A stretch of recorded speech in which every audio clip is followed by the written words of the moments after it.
বিসমিল্লাহির রহমানির রহিম। আসসালামু আলাইকুম। এই পেঁয়াজের সিজনে আমি যখন একটু দাম কম থাকে তখন আমি বেশি করে পেঁয়াজ ছিলে ধুয়ে কেটে এভাবে বেরেস্তা করে রাখবো। এই যে পেঁয়াজ আমি সারা বছরের জন্য কীভাবে বেরেস্তা করে সংরক্ষণ করা হয় সেটাই আপনাদের সাথে আজকে শেয়ার করব। এই যে পেঁয়াজ বেরেস্তা করা হচ্ছে, এই যে তেলের ভিতরে ভাজতেছি।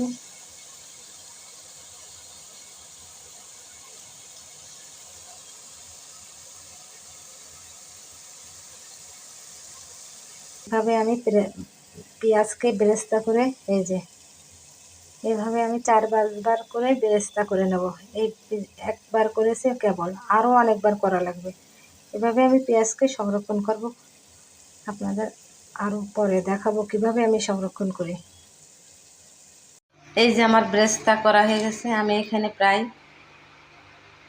5 কেজি পেঁয়াজ বেরেস্তা করেছি। এখন কতটুক হয়েছে, আর এই যে তেজপাতাটা দিয়েছি কি জন্যে, এই পেঁয়াজ বেরেস্তাটা স্ট্রং হবে, আরও ফ্লেভার স্ট্রং হবে এই জন্য। আর অনেক দিন সংরক্ষণ করে রাখবো, তো এটা তেজপাতা দিয়ে রাখবো। এখন আমি এরকম একটা বক্স রেডি করেছি, এই যে আমি উঠিয়ে এতে রাখবো।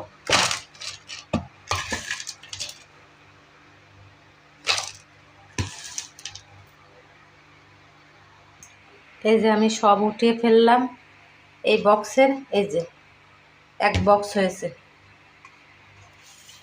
এটা মেহমান অতিথি কিংবা এমনিতেও আপনার সময়ের অভাব, যখন সময় থাকবে না, আপনি দ্রুত রোস্ট, পোলাও,